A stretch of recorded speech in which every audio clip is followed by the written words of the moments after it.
नमस्कार, मैं हूं आपके साथ हेमंत कुमार। और पाकिस्तान में सिंधु जल संधि को लेकर के एक बार फिर से बौखलाहट साफ तौर पर दिखाई दे रही है और पाकिस्तान का रोना धोना लगातार जारी है। अब पाकिस्तान की जो पीपल्स पार्टी है पीपीपी, उसके चेयरमैन बिलावल भुट्टो जरदारी ने सिंधु जल संधि को सस्पेंड करने को लेकर के भारत को एक नई धमकी दी है। इससे पहले आपको याद है कि 2 दिन पहले ही पाकिस्तान ने ये कहा था धमकी देते हुए कि अगर हमारा पानी रोका तो हाथ काट देंगे। और उन्होंने ये भी कहा कि सिंधु जल संधि अभी भी लागू है, भारत इसे एक तरफा खत्म नहीं कर सकता है, क्योंकि ये पाकिस्तान ने सिंधु जल संधि पर एक बार फिर से भारत को धमकी दी है। पाकिस्तान के जलवायु परिवर्तन मंत्री जो है मुसादिक मलिक, वो कह चुके हैं कि अगर किसी ने पाकिस्तान के हिस्से का पानी रोकने की कोशिश की तो हम उन हाथों को काट देंगे। और उन्होंने ये दावा किया कि भारत पाकिस्तान के हिस्से के पानी को रोकना चाहता है। और अब एक और धमकी आई है। अब क्या धमकी आई है?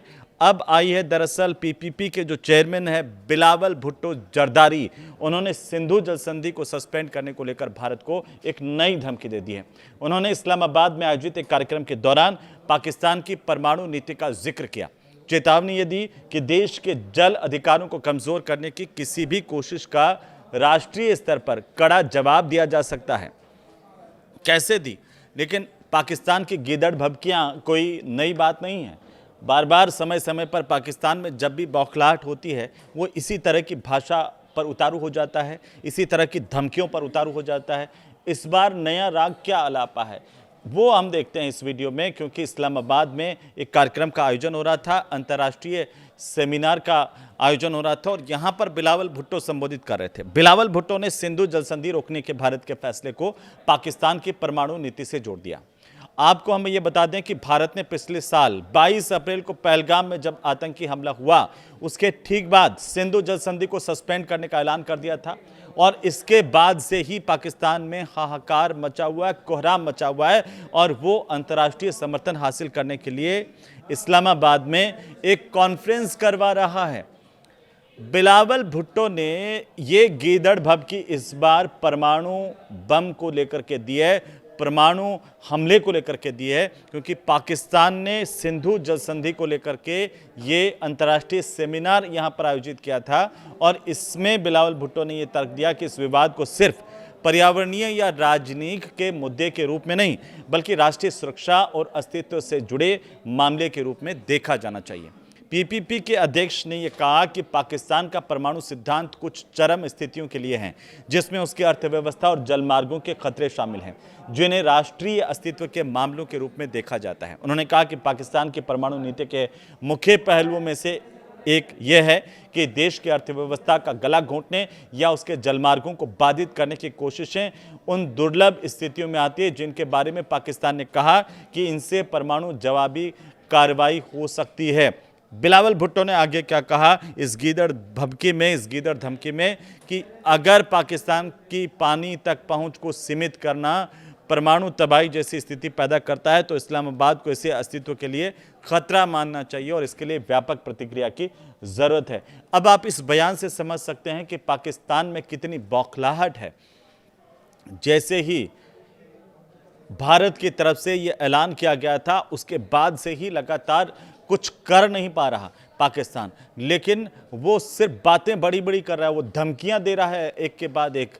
हालांकि भारत जानता है और पूरी दुनिया जानती है कि पाकिस्तान की इस गीदड़ भभकी का किसी पर कोई असर होने वाला नहीं है, क्योंकि जो पाकिस्तान का चेहरा पूरी दुनिया ने देखा, वो आतंक का चेहरा है, वो दोगलापंथी का चेहरा है। वो चेहरा एक बार फिर से पूरी दुनिया के सामने है कि कैसे आतंक परस्त मुल्क पाकिस्तान किस तरह की भाषा का इस्तेमाल कर रहा है। पाकिस्तान की परमाणु नीति क्या है, ज़रा इसे समझिए। और उन्होंने ये कहा कि अगर पाकिस्तान के जल स्रोतों का बंद होना परमाणु तबाही यानी कि न्यूक्लियर आर्मागेडन जैसी स्थिति पैदा करता है, तो पाकिस्तान को इसे सिर्फ पर्यावरण के तौर पर, मुद्दे के तौर पर नहीं देखना चाहिए, बल्कि इसे पाकिस्तान के अस्तित्व पर हमले के रूप में देखना चाहिए। तो देखो ना, मना किसने किया? हम भी तो यही चाहते हैं कि आप पाकिस्तान के अस्तित्व के तौर पर इसे देखना सीखें। कम से कम आप अपना ये काला चेहरा जिसमें आतंकवाद छिपा है उसको पहचान पाएं। अगर किसी दिन आपने वाकई पाकिस्तान आईने में खुद को देख लिया तो आपको इतनी ज़्यादा शर्मिंदगी होगी कि आपको उसी सिंधु के चुल्लू भर पानी में डूब मर जाना चाहिए। और उन्होंने आगे यह भी कहा है कि इस यहाँ नहीं रुके हैं बिलावल भुट्टो जो है, वो आगे ये कह रहे हैं कि मिलकर के हम सैन्य जवाब देने की इस पर ज़रूरत है। पीछे देख लीजिए क्या हुआ था। जब आप इस तरह की बातें करते हैं तो आप क्या संदेश देते हैं, सबसे बड़ी बात यह है। लेकिन हालांकि भारत इसे सीरियसली नहीं लेता है। इस तरह की गीदड़ भभकियां हम लगातार पाकिस्तान बनने के बाद से देख रहे हैं, लेकिन पूरे मुल्क का सत्यानाश कर बैठा है पाकिस्तान। और आपको ये बता दें कि पाकिस्तान की परमाणु नीति क्या है, क्योंकि पाकिस्तान की परमाणु नीति को लेकर ये कहा जाता है कि विश्वसनीय न्यूनतम प्रतिरोध पर यह आधारित है, और अब ये पूर्ण स्पेक्ट्रम प्रतिरोध में बदल गई। इसका मतलब क्या है? इसका मतलब यह है, सीधा सीधा अर्थ यह है कि सीमित संघर्षों से लेकर के बड़े पैमाने तक होने वाले युद्धों पर तक हर स्तर के खतरे को रोकना, ये कहता है पाकिस्तान। लेकिन सिंधु जल संधि को लेकर के इतना बौखलाया हुआ पाकिस्तान क्यों है, इसे समझने के लिए आपको इसको समझना होगा कि सिंधु जल संधि पर पाकिस्तान कितना निर्भर करता है। क्योंकि पाकिस्तान की जो 80% कृषि भूमि है और अर्थव्यवस्था है वो सिंधु नदी प्रणाली के पानी पर निर्भर है। और इस संधि के अनुसार पूर्वी जो नदियां हैं जिसमें रावी है, ब्यास है और सतलुज, इनका पानी भारत के पास है, और जो पश्चिमी नदियां निकलती हैं जिसमें सिंधु है, झेलम है और चिनाब है, इनका पानी पाकिस्तान को मिलता है। अब पाकिस्तान का ये आरोप रहा है कि भारत बांध और नहरों का निर्माण करके और हाइड्रोलॉजिकल डेटा शेयर नहीं करके उनके अधिकारों का हनन कर रहा है, जिससे उसकी अर्थव्यवस्था, ऊर्जा क्षेत्र खतरे में पड़ गए हैं। ये पाकिस्तान का मानना है।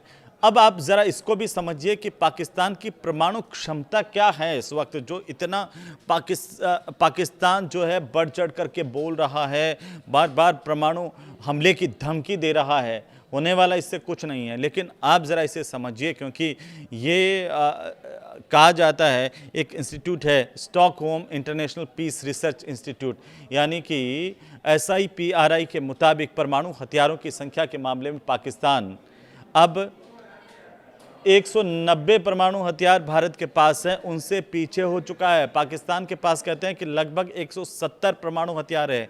अगर उन्होंने हमला किया तो इधर से मुंह तोड़ जवाब मिलेगा, और ऐसे जवाब मिलेगा कि पाकिस्तान अपना नक्शा नहीं पहचान पाएगा। तो इसलिए पाकिस्तान सिर्फ गीदड़ भभकी दे सकता है। सैन्य कार्रवाई की हो या फिर परमाणु धमकी की बात हो, परमाणु हमले की बात हो, उसके पास गीदड़ भभकी से ज़्यादा कुछ नहीं है। हथियारों के तौर पर देखिए, हम यानी कि भारत पाकिस्तान से कई गुना ज़्यादा आगे है परमाणु हथियार के मामले में। और ज़्यादातर परमाणु हथियार जो है पाकिस्तान के, वो हाईली एनरिच्ड यूरेनियम यानी HEU पर आधारित बताए जाते हैं, और तेज़ी से प्लूटोनियम का उत्पादन भी पाकिस्तान बढ़ा रहा है। हो सकता है कि भारत को इसलिए वो धमकी भरे अंदाज में गीदड़ भभकी दे रहा है कि उसे लगता है कि वो सक्षम हो गया है ज़्यादा, या फिर उसे लगता है कि सिर्फ इन धमकियों से भारत डर जाएगा। लेकिन भारत की ताकत को आप ज़रा समझिए। भारत हमेशा से शांतिप्रिय देश रहा है, और भारत की जो पॉलिसी है वो है नो फर्स्ट यूज, यानी कि पहले इस्तेमाल नहीं करने की नीति है। इसके विपरीत पाकिस्तान की क्या नीति है? पाकिस्तान की कोई लिखित और स्पष्ट नीति ही नहीं है परमाणु हमलों को लेकर के। उसकी रणनीति है फर्स्ट यूज़ की, वो बिल्कुल उल्टा है मानवता के खिलाफ वाला मुल्क है वो पाकिस्तान। और ये पाकिस्तान की नीति रही फर्स्ट यूज़ की, हम पहले मारेंगे। यानी संकट या युद्ध के वक्त में भारत के खिलाफ पहले भी परमाणु हमला पाकिस्तान कर सकता है, चाहे वो मिराज हो, F-16 हो, उन विमानों के ज़रिए परमाणु बम गिरा सकता है, ऐसा पाकिस्तान का मानना है। क्योंकि हमारे पास उससे कई गुना ज़्यादा तकनीक है, जिसको हमने लगातार आपने देखा होगा कि कैसे जो एक के बाद एक युद्धों में उसकी हार हुई है और इतना बुरी तरह पाकिस्तान पिटा है, वो सब ने देखा, वो पूरी दुनिया ने देखा है। लेकिन आपको ज़रा इसे समझना बहुत ज़रूरी होगा कि आखिरकार पाकिस्तान इतना जो गीदड़ भभकी दे रहा है, जो इतना बौखलाया हुआ है, उसका मुख्य कारण क्या है? क्योंकि जैसे मैंने पहले जिक्र किया कि जो पाकिस्तान के जलवायु परिवर्तन मंत्री हैं, उन्होंने ये बयान दिया था कि पाकिस्तान के हिस्से का पानी अगर किसी ने रोकने की कोशिश की तो हम उन हाथों को काट देंगे, और दावा किया कि भारत पाकिस्तान के हिस्से के पानी को रोकना चाहता है। जो मुसादिक मलिक है, और उन्होंने सूचना मंत्री अताउल्लाह तरार के साथ एक जॉइंट प्रेस कॉन्फ्रेंस की थी और इसमें यह बोला कि पड़ोसी देश के प्रधानमंत्री के हाथ में एक नल है। वे कहते हैं कि पाकिस्तान में पानी की एक बूंद भी नहीं जाने देंगे। जो हमारे हिस्से के पानी पर दावा करेंगे उनका हम हाथ काट देंगे। तो ये समझिए कि आखिर ये सिंधु जल संधि स्थगित होने से पाकिस्तान में इतनी बौखलाहट क्यों है? इसका सीधा सीधा जवाब है दोस्तों कि सिंधु जल संधि स्थगित हुई है, उसकी वजह से पाकिस्तान में जल संकट खड़ा हो गया है, पानी का संकट खड़ा हो गया है। पाकिस्तान कुछ कर नहीं सकता, ना उसके पास कोई चारा है, वो सिर्फ बयान दे सकता है। एक कहावत है, थोता चना बाजे घना, बस पाकिस्तान पर वही लागू होती है। क्योंकि अब एक एक करके आप समझिए कि इसके इम्पैक्ट पाकिस्तान में क्या हो रहे हैं। भारत का ये जो फैसला था उससे पाकिस्तान किस हद तक खोखला हो गया है, क्योंकि सिंध और बलूचिस्तान के जो प्रांत को आप देखेंगे तो पाकिस्तान में अब इसकी वजह से गंभीर जल संकट खड़ा हो गया है। देश की जो करीब 1/3 आबादी है वो इससे प्रभावित हुई है, और नॉर्थ वेस्ट कैनाल जो है उसमें 64% पानी की कमी आ गई है। इसके अलावा पाकिस्तान की जो राइस कैनाल है उसमें 38% और दादू कैनाल में 82% पानी की कमी है। आप इस बात से अंदाज़ा लगा सकते हैं कि पानी बचा नहीं है। वैसे तो पानी पाकिस्तान की आंखों में भी नहीं बचा है, लेकिन वहाँ के नहरों में भी नहीं बचा और लोगों के वहाँ पर उपयोग के लिए भी नहीं बचा। ये असर भारत के फैसले का है, क्योंकि इसके अलावा आप देखिए जो पाकिस्तान का सुकूर बैराज है वहाँ का जल स्तर लगातार घट रहा है, और यही टेंशन की वजह है। जो लोकल लीडर्स हैं पाकिस्तान के, स्थानीय नेता जो पाकिस्तान के, उनका ये आरोप है कि पानी के बंटवारे को लेकर के सरकार की नाकामी से पाकिस्तान के किसान अर्थव्यवस्था को नुकसान हो रहा है। और ये जो भारत की तरफ से फैसला किया गया था वो फैसला अब पाकिस्तान को नाकों चने चबवा रहा है। पाकिस्तान ना कुछ कर पा रहा है, ना कुछ, और वो भी बिलबिला रहा है, जैसा कि आप इन बयानों में देख रहे थे। क्योंकि 21 जून को पाकिस्तान के जो रक्षा मंत्री हैं उन्होंने भी एक बयान दिया था। उन्होंने ये कहा था कि हम भारत के खिलाफ जंग छेड़ सकते हैं, लेकिन ऑपरेशन सिंदूर के वक्त क्या हुआ था? मुंह छिपाए भाग रहे थे। अब आप ज़रा इस बात को समझिए कि भारत और पाकिस्तान के बीच में बार बार इस बात का जिक्र आता है, सिंधु जल समझौता ये है क्या, इसकी नींव कैसे पड़ी थी, और अब इसके इम्पैक्ट क्या हो रहे हैं जब भारत कह रहा है कि ये सिंधु जल समझौता हमने सस्पेंड कर दिया है। तो सिंधु प्रणाली में कुल 6 नदियां हैं जिनके नाम हैं सिंधु, झेलम, चिनाब, रावी, ब्यास और सतलुज नदी। ये आप समझिए, इनके किनारे का इलाका करीब करीब 11.2 लाख वर्ग किलोमीटर में ये फैला हुआ है इलाका।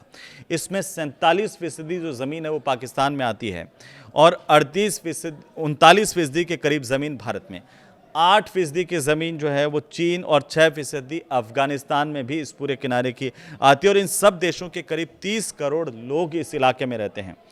1947 में जब भारत और पाकिस्तान के बंटवारे से पहले पंजाब और पाकिस्तान के सिंध प्रांत में के बीच में नदियों के पानी को लेकर के ये बंटवारा हुआ था, और झगड़ा यहीं से शुरू हुआ। क्योंकि 1947 में भारत और पाकिस्तान के जो इंजीनियर्स थे उनके बीच में स्टैंड स्टिल समझौता हुआ, और इसके तहत जो 2 मुख्य नहरें हैं उनसे पाकिस्तान को पानी मिलता रहा है। ये समझौता 21 मार्च 1948 को हुआ था, और 1 अप्रैल 1948 को जब ये समझौता लागू हुआ, और इसे लेकर के कई तरह की चर्चाएं हो रही थी, और उसके बावजूद जब ये लागू नहीं रहा तो भारत ने दोनों नहरों का पानी उस वक्त रोक दिया था, और इससे पाकिस्तान के जो पंजाब प्रांत की 17 लाख एकड़ की जो ज़मीन है उस पर खेती पूरी तरह से बर्बाद हो गई थी। अब दोबारा जब समझौता हुआ तो भारत पानी देने को लेकर के राजी हुआ।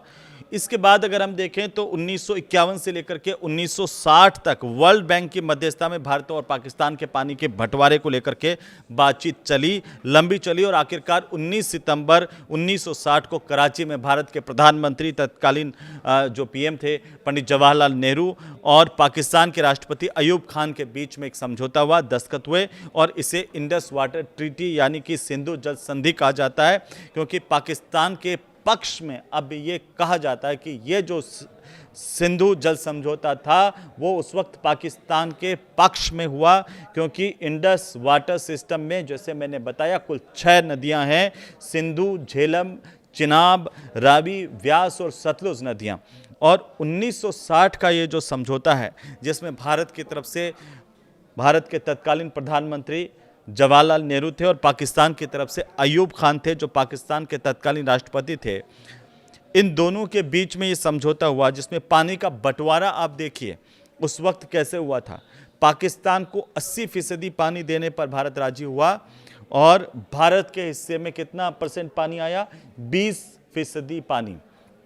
और पाकिस्तान को सिंधु, झेलम और चिनाब का पानी मिला तो भारत को रावी, व्यास और सतलुज का पानी भारत के हिस्से में आया और इसी वजह से यह विवादित समझौता कहा जाता है हमेशा से।